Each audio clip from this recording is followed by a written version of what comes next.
First tonight, we'll start with breaking news. Alma police say there has been a significant development in the case of a girl who went missing almost 30 years ago. Hi everybody, welcome back. And if you're new, welcome. My name is Gabby, and if you've never been here before, never watched any of my videos, have no idea what I do, I cover true crime cases, and all the cases that I cover are a little bit older. They're all basically 20 years or older. So if that's something that you might be interested in, maybe down below, click the subscribe button and also make sure to turn on the post notifications to be notified every time that I upload. If you've been on my channel for a while, you might know that for the last 4 months of the year, I have a different theme for every single month, and October is always Oldies October. I cover really old cases, very vintage cases, so you might be a little bit confused by the title of today's video and what I'm covering, but I just have to say that I stick to those themes unless there is a huge update in a case, and then I cover that update in a video and just resume with those themes. I just wanted to reassure everybody that I am doing Oldies October, but I wanted to cover this update first. So there has recently been a huge update in a decades-old kidnapping case. One that coincidentally happened not only the year I was born, but actually the very month I was born, June of 1995. It's a case that I actually plan to cover really soon on my channel because it's been so highly requested for me to cover it. But just this past week, news broke of an update in it. And this is not just a little update, this is a life-changing update for her family. There are still plenty of questions in this case to be answered, but it really seems like one of the main ones finally has been. I saw the news reports, and then the following day I was reached out to by Othram, the company that helped bring upon this identification, this update, a company that I've worked with before, and they asked me if I would want to cover this update. I of course said yes, so today's video is in collaboration with Othram Inc. This case is one that for many years was filled with speculation and endless theories because there was truly so little to go off of. In today's video, I'm going to be going over the main facts of her case, a little bit about Othram, the recent update, and where they are now in the investigation. With all that being said, let's get right into it. This is the case so far of Morgan Nick. Morgan Chantal Nick was born on September 12th of 1988 to parents Colleen and John Nick. She was the eldest of 3, with the middle child being her brother Logan and the youngest being her sister Taryn. She was born in West Germany but grew up in Arkansas in a home surrounded by love. Morgan was a sweet child with a personality more on the quiet side. One of the most exciting things that happened during her life was having a younger sister. She was too young to remember Logan being born, but she just adored being able to hold and help with her baby sister Taryn. About Morgan, her mother was quoted saying, "Morgan, at 6 years old, her dream was to grow up to be a circus performer and a doctor. She loved cats, she loved apples. She thought that bubblegum was a food group. You know, she was a first grader with her whole life in front of her." This case takes place in Alma, Arkansas. Alma is a small city located in Crawford County. It's a part of the Fort Smith metropolitan area and offers a quaint, small-town feel with a mix of local businesses, parks, and schools. It's a charming place with a lot of community spirit. I also must add, it's known as the spinach capital of the world due to its high production of spinach. From my research, Alma does have a higher crime rate than other areas in Arkansas, but that is mostly assaults, not really murders or kidnappings. Murders and kidnappings were and are not a regular occurrence in this area. So when little Morgan Nick was abducted, it didn't just take this community by storm, it took the entire country. As the story goes, on June 9th of 1995, Morgan and her mother went to a Little League baseball game at a local ball field. It got later, and at around 10:30 p.m., Morgan asked her mother if she could go catch some fireflies with 2 friends of hers. After some convincing, her mother said yes. She hugged and kissed Colleen and ran down the bleachers to join her friends. The last time Morgan was seen was roughly 15 minutes later at 10:45 p.m. when friends saw her standing by her mother's car, emptying sand out of her shoes. Morgan's friends were approximately a few dozen feet away from her as they were also emptying sand out of their own shoes. The 2 friends would later state that when they looked over at one point when she was putting her shoes back on, she wasn't alone. They said that a creepy man was standing there talking to her. Morgan's friends returned to the ball field and told Colleen that Morgan was at her car. Colleen made her way to the car, but Morgan wasn't there. Colleen never saw her daughter again, and this was the beginning of a mystery still being investigated today, 29 years later. The Alma Police Department was put on the case and would begin their search into trying to find out what happened to this innocent 6-year-old who had been last seen speaking with an unknown man. This creepy man was described as being white, about 6 feet tall, a medium to solid build, a mustache, and a 1-inch beard. He was believed to be between the ages of 23 to 28. This is the original sketch of the man. This sketch was distributed around in the hopes that someone would recognize him. Countless tips came in through the years, but it seemed like they all hit dead end after dead end. The children who saw Morgan speaking with this man told authorities that the man hadn't been standing right next to Colleen's car, that he had been standing next to what they assumed was his vehicle, a red truck with a white camper. Witnesses would later come forward claiming that they had spotted a red pickup truck with a white camper parked at the ball field that vanished around the same time that Morgan did. An extensive search for Morgan, this man, and this truck were conducted, but they never found anything that led them to any solid answers. Weeks turned to months. Morgan's loved ones did everything they could to spread the news of her disappearance and hope that someone knew something and that that person would simply come forward. They prayed that Morgan would be returned to them or found safely, that she would come home soon, but she never did, and whoever knew anything never gave up that information to help.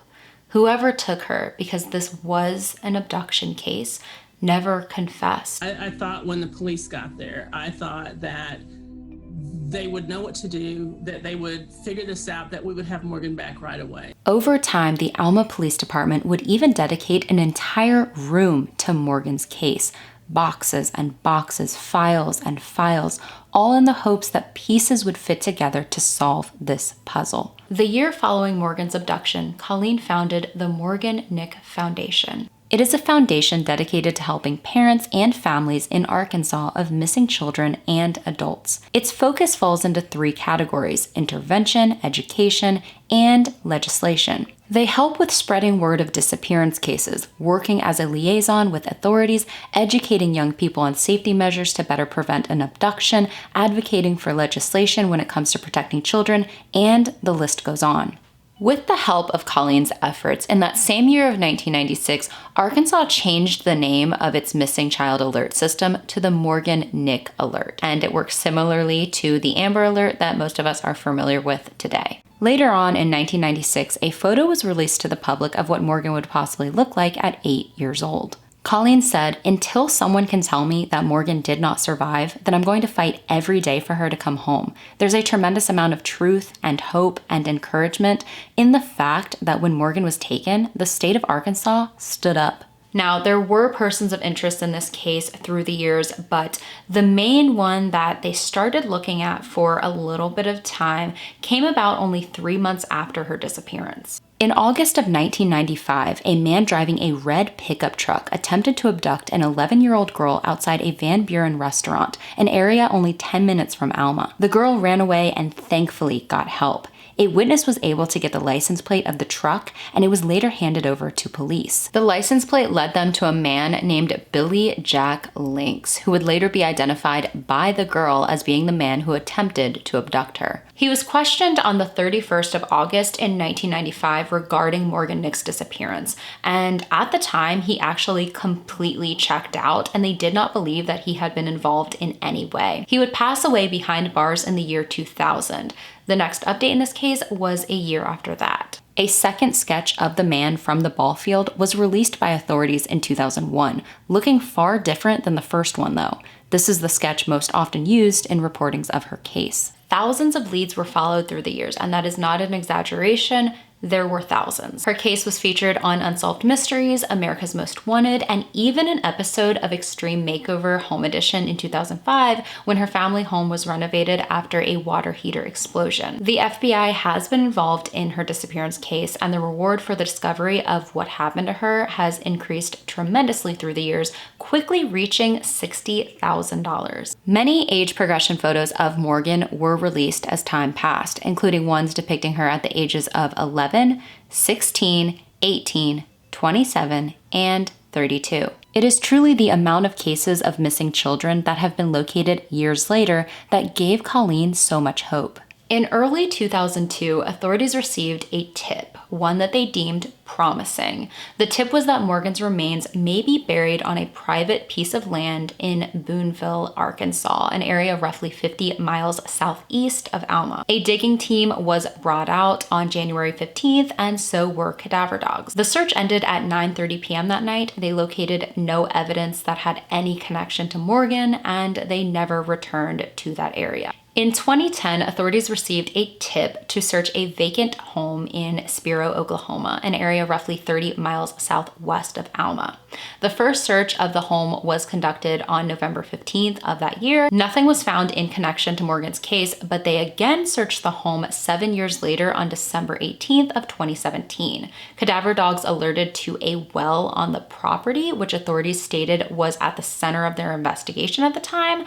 The well was searched. Again, nothing found. The search was called off on the 19th. In 2019, Alma Police Chief Jeff Pointer decided to take a look at the case as if he was starting from the very beginning. He went over the case files as if it was his very first time going over them. He wanted to see if there was anything he may have missed, anything glossed over the first time. He would spend a great deal of time speaking again to anyone having any connection to her case. It was going to take some time though, and it was going to be a lot of work, but he was up for the challenge.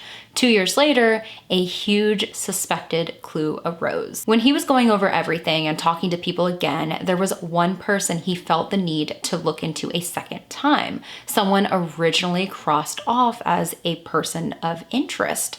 Billy Jack Lynx. In 2020, authorities located Billy's original red truck. The current owners had zero knowledge of its connection to this case.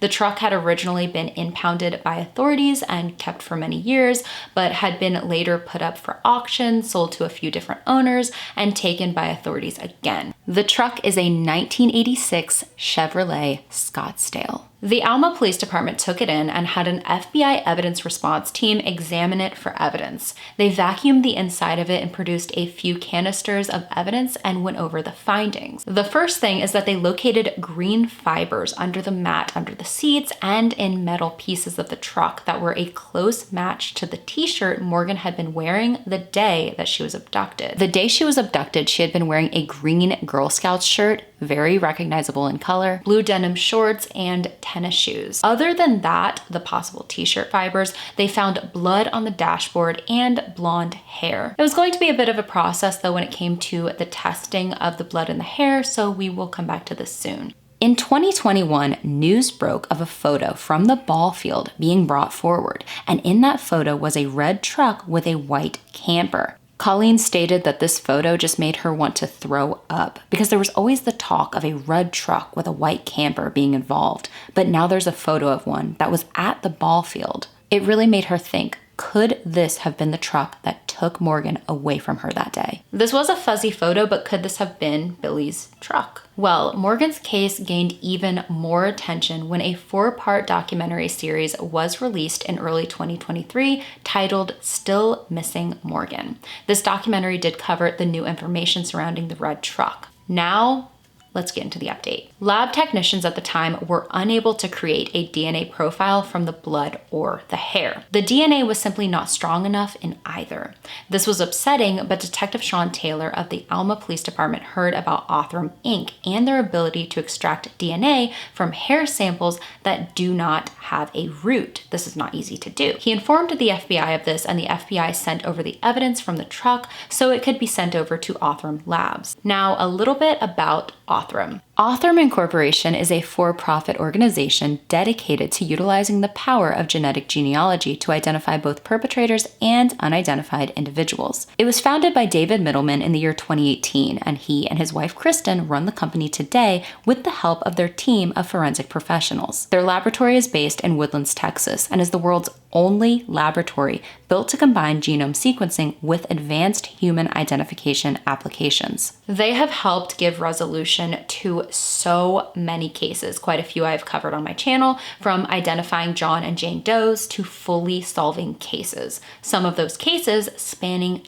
decades. Othram uses the site DNASolves to post fundraisers to cover the cost of testing. The process to go through with genetic testing in Morgan's case was funded by the Arkansas State Police. After a case is fully funded, testing begins. In December of 2023, the evidence from Billy's truck arrived at Othram's laboratory. Scientists at Othram successfully developed an extract of DNA from the forensic evidence at hand. They then used forensic-grade genome sequencing to build a comprehensive DNA profile for the evidence. Morgan's mother had sent over her own samples of DNA, and Othram created a DNA profile for that DNA so they could compare it to the DNA profile created from the hair samples in the truck. On September 27th of 2024, just last week, as quoted by Chief Pointer, they determined that the hair contained in the evidence that was submitted for analysis was that of Colleen Nick, one of her siblings, or one of her children. Interviews were conducted with all of Morgan's family members, and none of them knew Billy, and none of them had ever been in his truck at any time,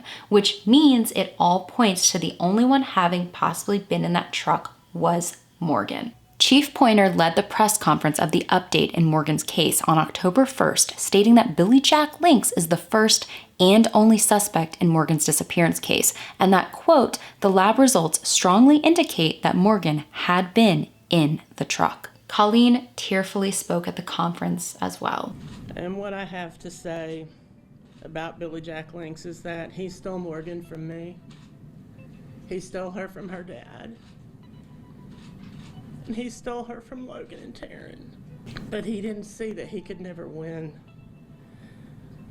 Because our love for Morgan, her memory, and her voice outlasted his life. What we know about Links is that he was born and raised in Crawford County, Arkansas. He served in the Army during World War II and then worked at Braniff Airlines in Dallas from 1962 to 1974. Sometime in the late 1970s, he moved back to his hometown and ended up living only miles from Morgan in the Van Buren area. Through public records, they would discover that Billy Jack Links' first offense was actually in 1992, 3 years before Morgan's abduction. He was charged with the rape of a young girl who he knew through a family connection. Then, like we discussed before, he went on to be charged with the attempted kidnapping of an 11-year-old girl only 3 months after Morgan was abducted, finally passing away in the year 2000 behind bars without ever coming forward about his involvement in Morgan Nick's disappearance. Chief Pointer in the press conference stated, "We've reached a point where we can concentrate on one suspect to determine the circumstances surrounding Morgan's abduction. How was she taken from the ball field? What happened next? Did Links have help in abducting Morgan or concealing his crime all these years? And where is Morgan now?" He went on to say, "The investigation is far from over. It is ongoing and active." We do have to remember that the unknown man seen speaking to her and with the red truck had supposedly been in his mid to late 20s.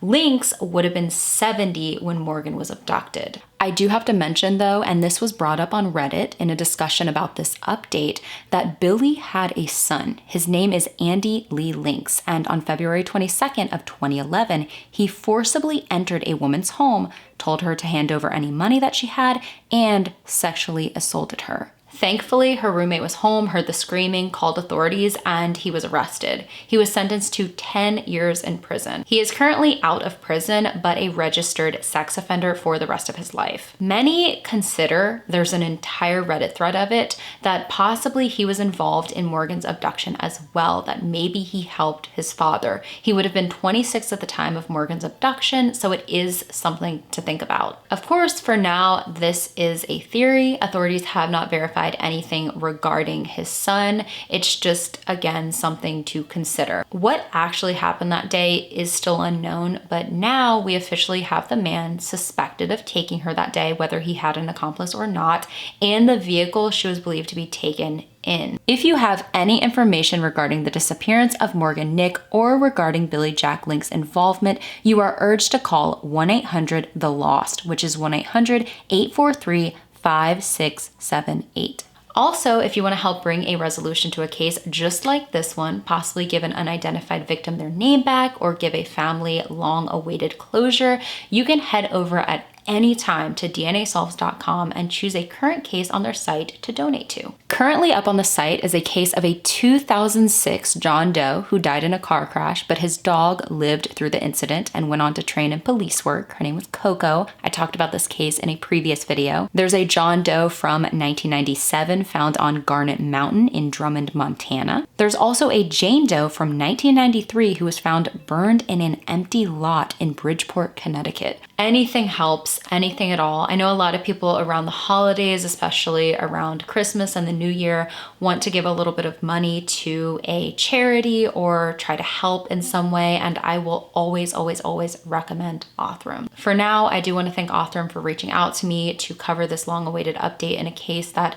captured not only the attention, but the hearts of so many. Thank you all for taking a little bit of time out of your day to hear about Morgan's case. It's a case that once you really start looking into it, whether it's just a case that you kind of started researching into on your own or you watched the 4-part documentary series, it does stick with you. This little girl was just such a blessing to everyone who knew her, and she deserved to live out her life with her loved ones. And we don't know for certain exactly what happened, but I truly, truly hope that within time, hopefully soon, you never know, there can be a full solving of this case and her family can finally have peace. I know that, of course, without Morgan here, it's never going to be truly peace, but at least some semblance of it. If there are any cases that you possibly want me to cover here on my channel, especially for Oldies October, make sure to send those requests over to